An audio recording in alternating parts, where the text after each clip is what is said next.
a lo que hoy nos convoca, estrategias, comentarios, ideas acerca de la enseñanza y la práctica del debate y la argumentación a nivel escolar.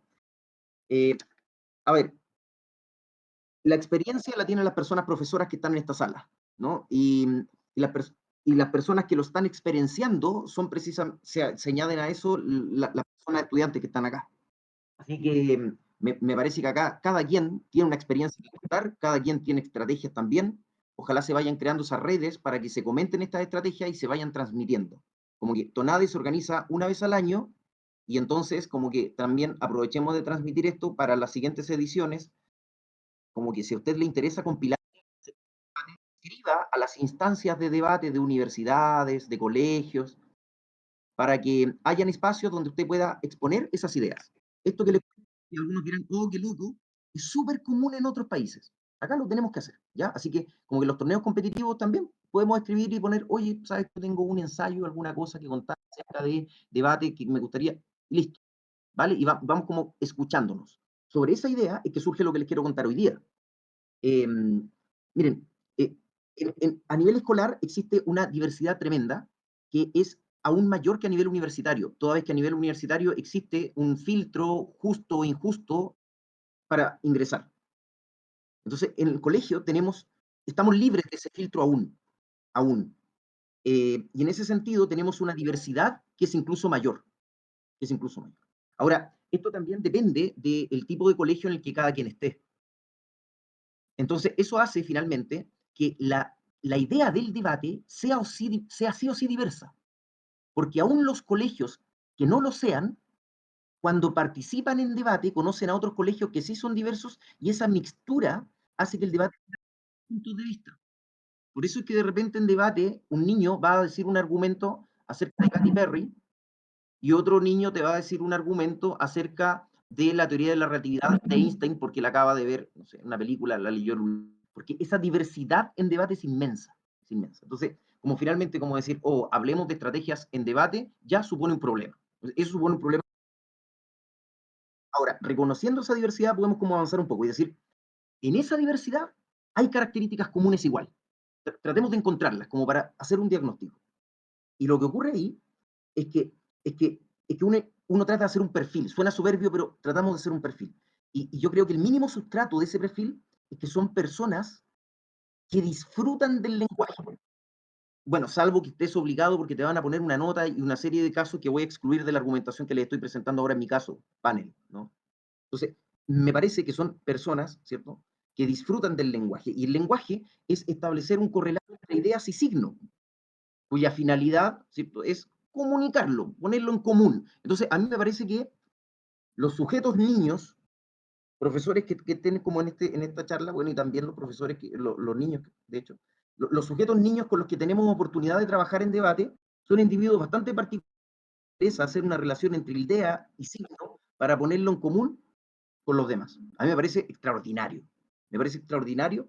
Y ese relato, y fíjense que lo que les acabo de contar, después voy a llegar a la idea del relato, eso finalmente genera la idea de sociedad de debate, quizás algunos han escuchado eso. Hay un libro que escribió Mauricio Torres, eh, está doctorando en argumentación, por ejemplo, que también hizo de otras generaciones, en fin, y en ese libro también del concepto de sociedades de debate, que también algunos equipos acá ocupan, porque precisamente tiene que ver con comunicar algo, entonces genera una sociedad, generan asociaciones, y lo interesante de estas asociaciones es que vamos reconociendo autoridad.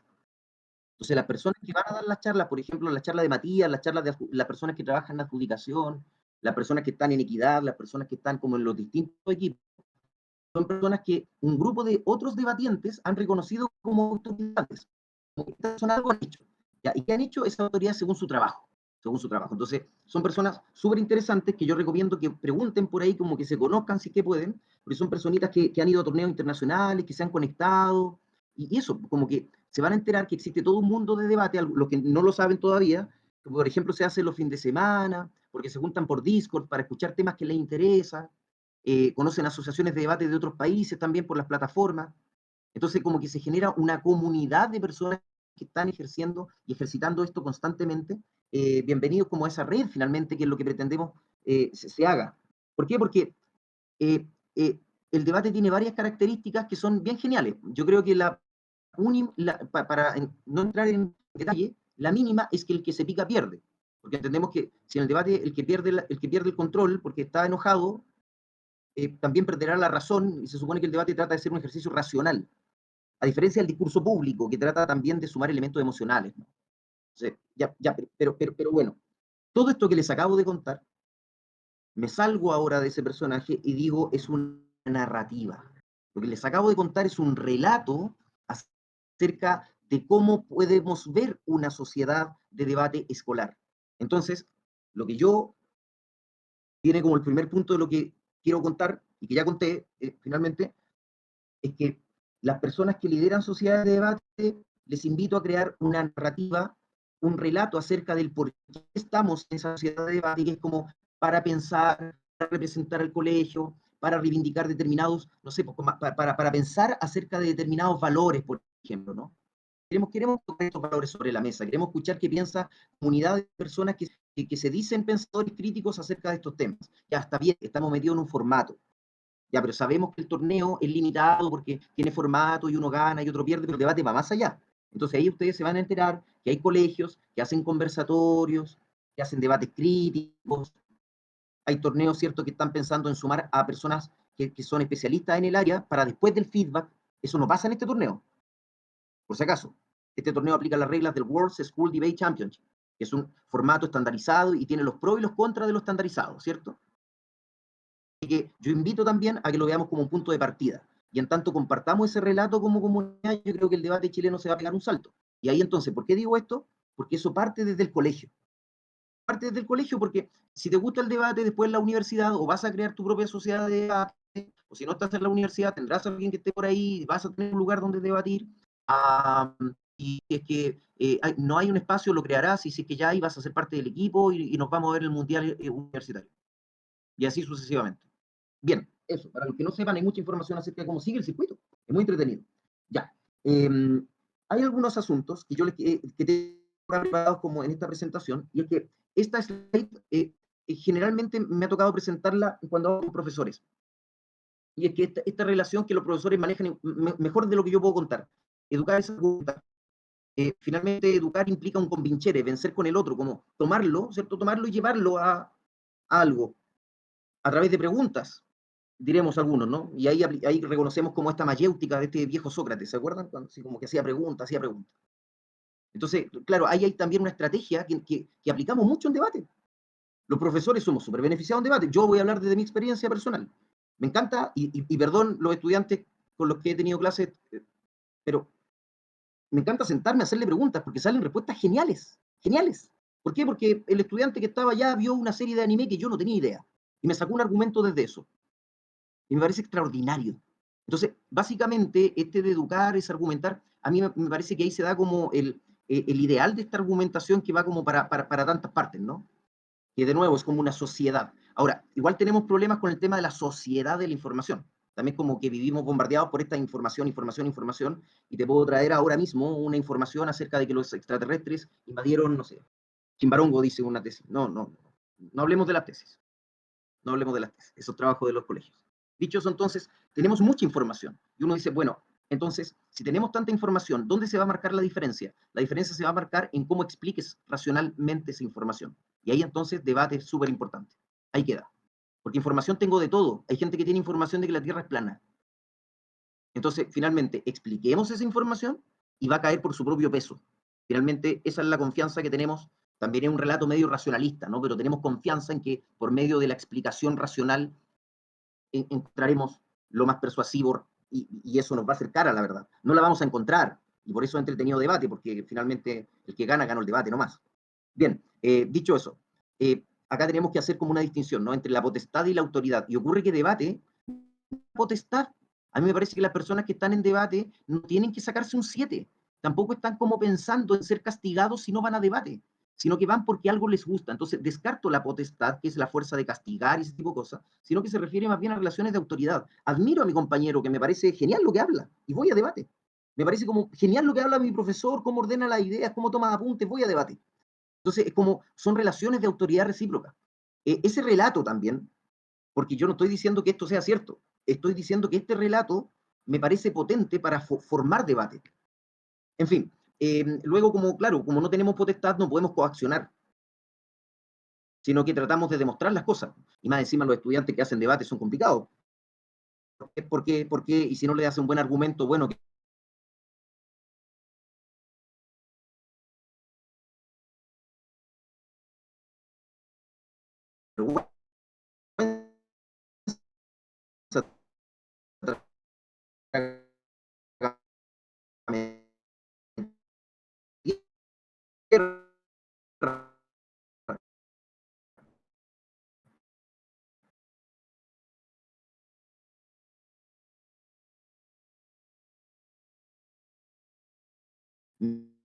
me llamo profesor de estos chiquillos, hacemos bien en esto. No, mira, tenemos un lago, hay plantas, todos los días se duplica la cantidad de plantas. Si la zona tarda 48 días en cubrir todo el lago, ¿cuánto tarda en cubrir la mitad del lago? Entonces las personas dicen, bueno, 24, la mayoría, cuando los presionas. Y la respuesta correcta es el día anterior, entonces 47. Ya. Se supone, hay una estadística por ahí que personas súper inteligentes de una universidad muy rimbombante se equivocan mucho en este examen, entonces como que demuestra que finalmente el debate hace que tu cerebro tenga que pensar rápido, pero ser eficaz. Y esa combinación es como lo que buscamos en los equipos competitivos también. Es una habilidad potente. Como pensar rápido con grandes volúmenes de información. eh, bueno, en fin, es un desafío, es hermoso y por eso también hacemos debate, ¿no? Bien, o por lo menos lo propongo como narrativa, insisto, constantemente. Cuando me vean muy seguro de algo, por favor, agregue en mi beneficio, esto es lo que les propongo como relato. Y con eso voy a estar tranquilo. ¿Qué más tenemos acá? Como estrategia también el debate para derribar sesgos cognitivos. O sea, básicamente el debate te hace estar en posiciones que de repente no estás de acuerdo. Y es un juego de roles. Es como si estuvieras en teatro, pero no con la faceta del actor, sino más bien con la faceta jugando, o también como actor jugando a ser una persona que piensa sobre el tema, ¿no? Entonces se aplican algunos lemas como clásicos también, pues no pienso, por lo tanto existo, ¿cierto? Como buscar la verdad con todo tu ser, en fin, lo podemos ver de distintas perspectivas y por eso el debate reúne tanta diversidad de colegios. ¿Por qué? Porque todos buscamos estas mismas habilidades que nos exigen, incluso ministerialmente. Ministerialmente se exigen esta llamada habilidad del siglo XXI. Así que como que básicamente está documentada y bibliográficamente acreditada, ¿cierto? Si lo necesitamos para justificar plan y programa, la exigencia del ministerio y bueno, la argumentación y el debate lo hace, y ya está. Ese salto deberíamos detenernos más, no es el motivo en particular de esta charla, pero es bueno como hacer finalmente esos vínculos, que los estudiantes sepan que esos vínculos están. Como, sí, los chiquillos se dan cuenta probablemente, como que se dan cuenta que precisamente estas pruebas estandarizadas, por lo menos, por ejemplo, en lenguaje, o también cuando tienes que entender los predicados en las aseveraciones que te someten a razonar en los ejercicios de matemática, los estudiantes que manejan mejor el lenguaje eh, eh, tienen mayores probabilidades de responder mejor esas preguntas también. Y también hay evidencia científica al respecto. Tenemos, por ejemplo, una tesis de pregrado que hizo Jorge Zamora, por ejemplo, un capitán también. En fin, cuando se van dando cuenta que hay redes, hay personas que han dedicado mucho tiempo a pensar sobre debate. Dicho eso, gran parte de sus ideas son las que cuento por acá. La argumentación es un hábito, entonces cuando vas como a debate y te metes como, vamos a estar debatiendo lunes, martes, 2 veces por día. Si clasificas miércoles también y así. Bueno, el que sale campeón debatió toda la semana. Esperamos que eso ya no sea extraordinario, sino que uno diga, mira, es parte de mi entrenamiento. El día de mañana tú quieres ir a un congreso sobre un área de astrofísica nuclear, entonces tú probablemente vas a estar pensando, quieres aprender y descubrir y abrir ese cofre, ¿no? Entonces como que finalmente esta idea de la argumentación va más allá de la argumentación. Um, Estas son las cosas que como que deberíamos repetir en los discursos de cierre de los torneos, por ejemplo, ¿ya? Y eso es también como lo que persigue quienes dirigen debate, salvo que piensen que la copa es más importante, en cuyo caso estoy dispuesto a debatirlo fervientemente. Bien, el sistema 1, ¿se acuerdan que les conté como de Kahneman? Y Kahneman hablaba, era este premio Nobel, bueno, fue un recurso de autoridad para contarles que este sujeto señala que el pensamiento humano tiene dos sistemas, el sistema 1 y el sistema 2. Un sistema es automático, tiene que ver con los prejuicios, los sesgos, y el otro que lo necesitamos para vivir, de hecho, para vivir, para sobrevivir. Necesitamos corrernos y asustarnos automáticamente frente, ¿cierto?, a fuego, porque si no, no sobreviviríamos, ¿no? Sistema 1. Y el sistema 2 es lento, racional y todo ese tipo de cosas. El debate supone hacer una transición lo más rápido posible entre ambas cosas. Para eso hay alguna evidencia que aprovecho de citar acá, que es muy interesante. Por términos de tiempo no puedo profundizar en ella, pero para quienes quieran, por favor, pidan documentación. Esto tiene que ver acerca de los efectos de las ideas primadas en la democracia. Cómo, según la publicidad, en las elecciones se predice el comportamiento de grupos humanos acerca de favorecer tales o cuales discursos.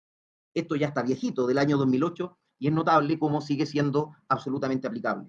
Y en fin, también acerca del tema de la causalidad, para quienes ya compartimos décadas, el caso de Saddam Hussein y cómo los titulares también fueron haciendo cosas acerca del sistema 1 y las ideas primadas de las personas. Analizar estos casos nos permiten entender el fundamento de debate. Básicamente, en debate no nos quedamos con la evidencia porque entendemos que lo que pesa más pues, es el argumento propiamente tal.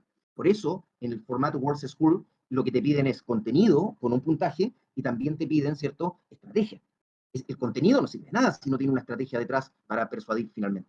¿Bien? Bueno, estas cosas pueden quedar para otra ocasión. Otro asunto también es que es súper importante para como tratar de establecer algunos nivelaciones, algunas nivelaciones en los cursos de cuando acá los profesores tendrán probablemente mejores recomendaciones que las que yo partir hablando del clásico silogismo que tanto cierto nos permite ordenar el pensamiento, entender que puedo tirar una premisa, otra premisa, y una discusión, y establecer relaciones entre premisas. Entonces, las ideas, decirle haga más eficaz. Probablemente esta misma charla, premisas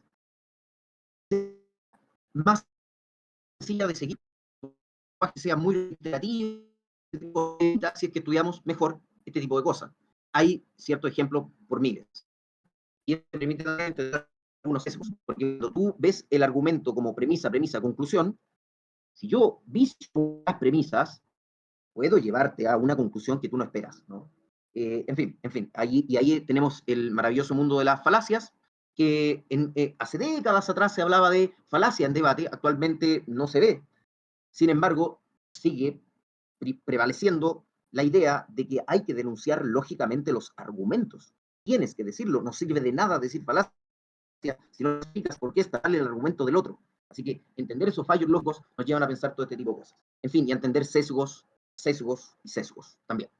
Bueno, este esquema clásico que muchos manejan también sirve como para decir, equipo de debate, partamos desde esta base, como que vamos a hacer un área sencillo, donde vamos a tirar una afirmación, vamos a tirar un razonamiento y vamos a lanzar esta evidencia. Vamos a decir que esto es lo que pasa, por esto, por esto, por esto, por esto, lo ordenas bien, dices todos los por qué, y luego algún tipo de evidencia, ¿no? Por términos de tiempo, hay muchas vinculaciones que hacer con los razonamientos clásicos, incluso aristotélicos, que también podemos discutir. Pero en fin, mira, las evidencias, existe una forma que te propongo como para revisar. Cuando uno quiere abordar un tema, bueno es pensarlo desde distintas perspectivas. Te propongo 5. ¿Qué dice la ley sobre este tema? ¿Qué dirá la ciencia? ¿Qué dicen los hechos? ¿Qué establecerán los pensadores, los doctrinarios, las autoridades que piensan sobre estas cosas? Y en quinto lugar, ¿qué valores o principios están asociados a esto? Creo que este tipo de cosas te permiten los temas y ofrecer, por ejemplo, en una mesa, en un círculo, en una práctica de círculo, decirle a los estudiantes, usted, ¿qué tipo de evidencia nos podría servir para este caso, ¿no? Desde la perspectiva de la norma jurídica. Invente alguna idea, invente algún cuento que nos permita defender esto desde la norma jurídica. ¿Defender qué? La dolarización en Argentina. No, pega de cerca con una de las mociones, perdón. Pero por ejemplo, ¿no? En fin. ¿Quién era la ciencia? Los hechos. Y así vamos complementando el argumento. También, o por lo menos en mi experiencia ha sido así, de ir integrando a estudiantes en la preparación de un caso. Bueno, en fin, las personas que les toca enseñar argumentación saben que en los planes y programas tenemos el esquema de Toulmin, este famoso Toulmin que aparece, ¿cierto? En los planes curriculares también. Y es más que un esquema que aquí hay que tratar de hacer puente entre el lenguaje que está en los libros y que de repente pide el currículum con lo que los estudiantes aplican en debate, ¿no? Entonces, como que Toulmin clásicamente te enseña esto. Desde 1958 te enseña esto. Y es maravilloso, maravilloso, es una base maravillosa. Ya, ahora, cuando tú dices la conclusión, que tenemos que entender en el debate, y es la conclusión. No es lo mismo una conclusión de predecir, no es lo mismo una conclusión, ¿cierto?, que de esperar, no es lo mismo que una conclusión de apoyar o de oponerse. Sobre esas cosas, Matías Durán, un crack en debate, te va a contar en una charla posterior. Entonces, todo eso y a su vez está englobado en Toulmin, o sea, lo puedes explicar igual con base a Toulmin que tantas personas han estudiado. Segundo, base, para quienes hayan visto a Toulmin y también para que hagan este match con las cosas curriculares de los planes y programas, ¿no? La base, ¿por qué? ¿Por qué? ¿Por qué? Y todos los jueces dan documento. Cuéntame por qué. Bueno, esas son las bases. Y es más, como Toulmin que base no basta, te pide una gran... Listo. Entonces cambia el nombre, pero finalmente la lógica del argumento está desde 1956 en Toulmin también, y desde antes de Toulmin también. No hemos descubierto la rueda con esto, hay que llamarle como uno prefiera, pero que esté, que esté. Básicamente, ¿qué tenemos el respaldo? ¿No? Toulmin también te dice, oye, pero hay que tirar, hay que decir de dónde sacas lo que estás pensando. Como dame la fuente de tu información. ¿Vale? Claro, pero tenemos que es el respaldo. La silla, si permítanme la analogía, si yo le siendo silla, si me puedo sentar en ella, será una peor silla, pero sigue siendo silla. El argumento, si que el respaldo cae, pensemos en el argumento. Puede que se debilite, pero sigue siendo primero la analogía, ¿no? La reserva que tú te dices, oye, sé consciente de los casos que no aplican en tu tesis. Por supuesto. Uno dice, la introducción, o sea, perdón, introducción, pero el primer debatiente va a decir lo que no hay que debatir, va a limpiar todo eso, ¿no? Claro, Tulmi nunca lo pensó, pero bueno, ahí está. ¿Y qué más tenemos acá?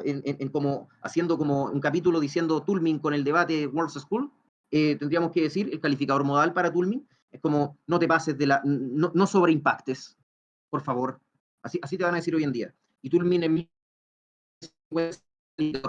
básicamente, pero no es lo mismo decir que algo es posible a que algo es probable o que algo es cierto pues obvio, por favor, cuidado con esa palabra, la palabra obvio, pero, la palabra o son palabras fundamentales, debatientes, nos dedicamos al uso de la imagen.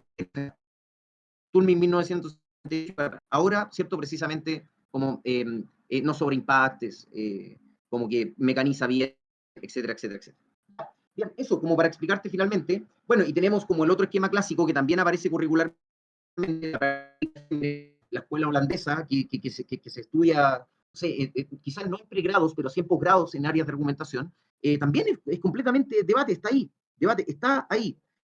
Ahí está la cita del libro, lo tiene la U Católica, vale la pena darse una vuelta.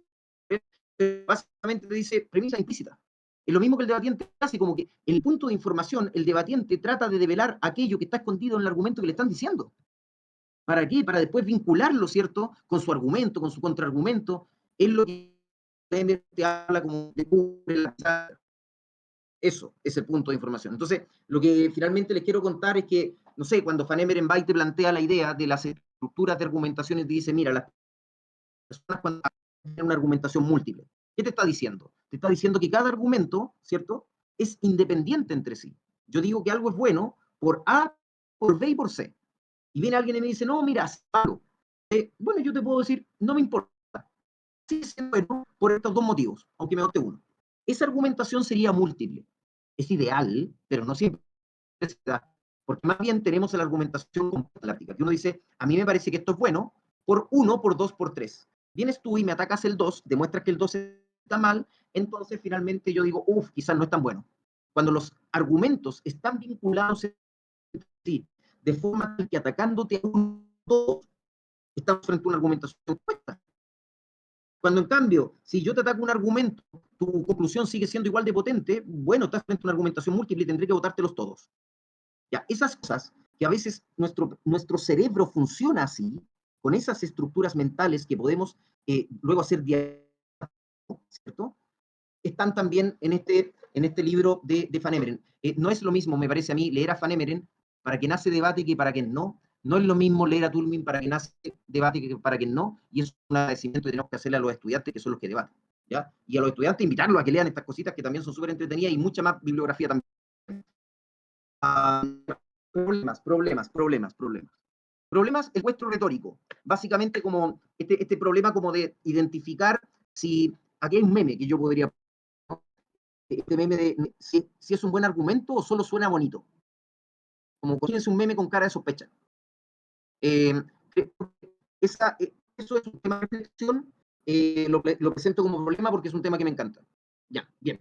Y sí, es un problema, es un problema. Debate, recuerden, tiene una parte de los, ustedes tienen la tabla del Word, sí, tiene puntos de forma, por si acaso. El Word no se evalúa igual que el formato BP, para que lo han metido en el tema del BP. Ya, bien. Voy a esto, pero es un porcentaje pequeño, es un porcentaje pequeño. Eh, el tema también que tenemos en debate es la asociación con oficio. Del tipo, yo me especialicé en Derecho, entonces la tesis acerca de la sentencia de la Corte Suprema y el plan GES me llegan los pies a mí. Tener como juez, con colocarle cosas de lo que yo sé y asociar eso con mi propio oficio. Tengo que tener cuidado porque tengo que esperar como juez que sean los debatientes los que digan esto. Y esa es una de las cosas que tenemos que en los talleres de debate como enseñar, como básicamente, mira, los jueces los vamos a caracterizar. Son personas que tratan de no meter de las cosas que saben para complementar tu argumento. Son personas que más bien tratan de posicionarse en un ciudadano promedio. ¿Qué es ser ciudadano promedio? Al cual le pueden dar una lista de cosas, pero en la práctica es lo que la lista de prejuicios mentales haga que ese juez crea que es un ciudadano promedio. Y como eso genera un espacio de arbitrariedad, querido estudiante, explica las cosas bien, básicamente, ¿no? Haz una clase y ahí creo que a materia ejemplar, mira, probablemente el ejemplo lo tienes más cerca de lo que crees. Es ahí. Y observa y transfórmate en un profesor, transfórmate en una profesora, una persona que enseña, básicamente, cuando estés debatiendo. Busca también como la resolución más sencilla. A veces, como explicar un argumento con tantas cosas, hace que las personas se pierdan. Piensa que por ahí cuando Nicanor Parra decía, hablan en difícil para dárselas de sabiondos, o el chiste antiguo, sí, sigue aplicando. Así que, como que a veces explicar las cosas en fácil hacen que se entiendan mejor. Las personas juezas tienen que tomar apuntes, tienen que seguir tu idea. Atención con eso. Tenemos que enseñar también eficacia en el uso del lenguaje. El peso de la autoridad. El peso de la autoridad es reconocido y genera sesgos en las personas. Hay determinadas personas a las que citarle Santo Tomás de Aquino genera determinadas expectativas que citarle a Nietzsche. Entonces, básicamente, la persona debatiente va compartiendo acerca de materias, de áreas de pensamiento. Y ya no tan solo entiende que el mundo se divide entre izquierda, derecha, o entre Crimea, Rusia, entre ¿cierto? Y el Estado de Israel. No solamente son hay muchas disputas más, son súper interesantes y hay mucho que estudiar. Entonces, acerca del peso de la autoridad, tenemos que saber que cada autoridad también tiene determinados asuntos que van abriendo camino a que se debatan más cosas. Atención con ello. He visto debates hermosos cuando aparece el pensamiento de autoridades. En fin. Persuasión entre jueces. Atención también con ello. Es un problema en debate, ¿cierto? Porque de repente el juez que dicen, oh, qué capo es ese juez. Entonces, como que si ese juez se equivoca, los demás como que usted está equivocado. Es difícil. Está difícil. De aprender constantemente a generar instancias para escuchar a nuestros panelistas. Tiene que ser escuchado. El trainee también tiene derecho a voz. A decir, oh, yo opino esto. Listo, no vota, pero el trainee opina. Así que para que en sus colegios, si hay personas que quieran juezas, trainees, que se inscriban. El panelista, en cambio, opina y vota. Y la persona principal, ¿cierto?, es la que va tomando la decisión. Pero tiene que escuchar. Y eso se evalúa. Vale. Bien, el caos de los apuntes. Hay que aprender a tomar buenos apuntes. Me parece que esto es un desafío tremendo para las prácticas de debate en los colegios. Y para ello propongo una dinámica que a mí me parece muy entretenida. Los chiquillos me van contando cosas, las chiquillas me van contando cosas, yo saco plumón y voy anotando en la pizarra, ¿no? Básicamente los apuntes. Y luego reconstruyo el caso que me cuentan con mis apuntes ahí, expuestos, cual cadáver en la autopsia hacia ellos. Ellos ven el vínculo entre el cerebro y la mano finalmente porque me mecanizó o no me mecanizó el argumento. Entonces trato de exponerles como las líneas de mi cerebro, como que fíjate, mi cerebro cuando te escucho funciona así. y a veces dibujo pajaritos, porque mi cerebro se fue a otra parte y por en algún momento. Entonces creo que aún en el peor de los casos, en los que los apuntes sean pajaritos, el solo hecho de buscar a causa va a hacer que la clase fluya y que nos deje un aprendizaje tremendo. Así que hacerlo es muy re bueno. Lo hace el profesor, lo hace después el estudiante y vamos jugando. Y vamos generando nuestras propias dinámicas para tomar apuntes. Los equipos finalmente de repente escriben algo y saben lo que significa. Como que básicamente, no sé, yo estoy hablando y yo sé que estoy dando a mí con mis equipos. Me pasaba con mis equipos.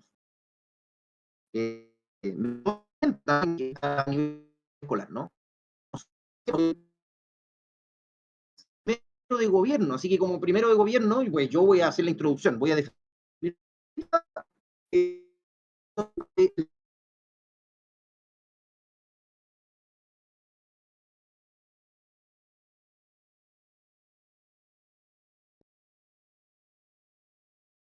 menos, ¿cierto? Porque tú vas a tomar eso y vas a profundizar en las cosas que Florencia ayer te dijo en la capacitación. O sea, vas a explicar la tesis, que te va a explicar en un rato más Matías cuando va a hablar acerca de cómo interpretar las mociones, lo vas a explicar también como si fueras un profesor. ¿Para qué? Para que el otro equipo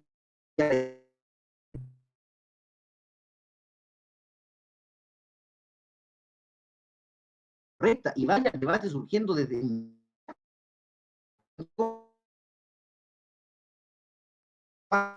hay que explicar las cosas bien. Y los argumentos no solamente se dice el título, sino que se profundizarán, se desarrollarán en la mayor medida lo posible para así ir avanzando más la cancha del debate, ¿no? Entonces, en la medida que nos libremos del prejuicio y entender, vamos a ir aumentando la excelencia y la competitividad de nuestro. Hemos hablado de sesgos, hay que ser consciente acerca del olvido. El olvido. Recuerden que el debate dura 1 hora. Está dando la lata porque comenzó hace 32 minutos. Lo ya como la capacidad de atención de la audiencia va a disminuir. Es un punto de choque, los jueces se van cansando. Conscientes de que somos seres humanos, el discurso de réplica de análisis, de sinopsis, más no de resumen del debate. Bien, y bueno, consciente de que bueno, hable en este monólogo, pues quiero agradecerles que hayan estado acá. Eh, Solo un par de consideraciones más.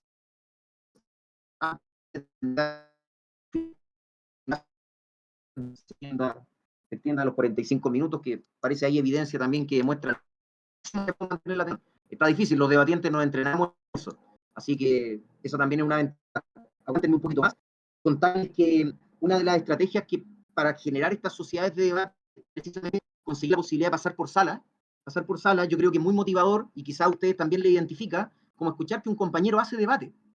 Entonces, como que esta invitación de personas que vienen con historia en un ambiente como la va a pasar bien porque nos gusta hablar o de repente no nos gusta hablar pero nos escuchamos o porque a mí me costaba hablar igual que el otro compañero, como que ese relato es el que hace más probable que ese compañero que de repente no se atreve se meta.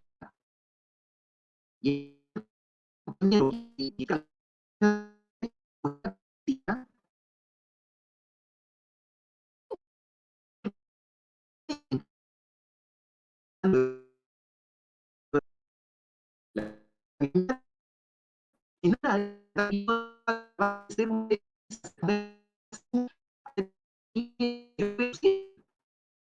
básicamente, y no es patrimonio de los abogados, no es patrimonio de los humanistas, sino debate de arte, de ciencia, de humanidades, de técnica, en fin, hay que divulgarlo y hay que divulgarlo desde los estudiantes, una cosa. Segunda cosa, es que cuando estamos como en esta suerte como de clase o de taller, entregar argumentos lo puede lanzar el profe, lo puede lanzar cualquier estudiante y luego pedirle a otro que en lugar de contradecirlo, profundice ese argumento, lo extienda. ¿Cómo lo haría mejor? Diciéndole, sí, estoy de acuerdo contigo y voy más allá. ¿Cierto? O sea, no tan solo quedarnos en el ejercicio de la dialéctica, sino a esa dialéctica sumarle las extensiones. Y ahí vamos a entrar al mundo del formato BP. ¿Ya? Otra de las clásicas es la toma de apuntes, que ya les conté, como exponer el apunte que estamos tomando en tiempo real. Otra de las tácticas que también sirven son los debates grabados, ¿no? Otra buena idea. O sea, bueno, no sé, a mí me ha resultado, insisto. Ver debates grabados, detenerlos, analizarlos, o qué pasó en el cerebro de ese debatiente en este momento, depende del nivel de tu equipo, ¿no? Oye, mira, ¿viste que se puso nervioso al responder? Pero igual respondió. Quizás eso es lo que necesitamos reforzar. Pero de repente necesitamos reforzar cómo se crea una estrategia para que las cosas resulten. Ya. ¿Qué más? Por último, tratar de generar redes con otros colegios. Y para eso igual está Tonade. Así que ojalá cuando terminen los debates, conózcanse, crúcense los contactos para que sigan haciendo debates por plataformas virtuales que ahora sí se puede. Dicho eso entonces, lo dejamos al chat para quienes quieran como ahí dejar preguntas y siguen abiertos los medios de comunicación. Sí, Nacho, vamos a compartir la presentación. Eso es, y bueno, a seguir como con esta idea del debate escolar, que muchas veces supera, y así como uno también lo dice en la UNO, y muchas veces supera incluso el debate universitario. A mí me parece que hay un estándar por ahí que implica medirse. ¿Estamos lejos del debate universitario? No, incluso estamos por encima a veces. Otras veces no, ¿qué nos falta? Y el debate universitario se tendrá que preguntar qué le falta a él para también ser siempre superior. Se supone que son educación superior. Y así nos vamos haciendo cargo de nuestros respectivos roles. Cualquier cosa nos escriben. Un abrazote. Se viene la charla de Matías en 19 minutos.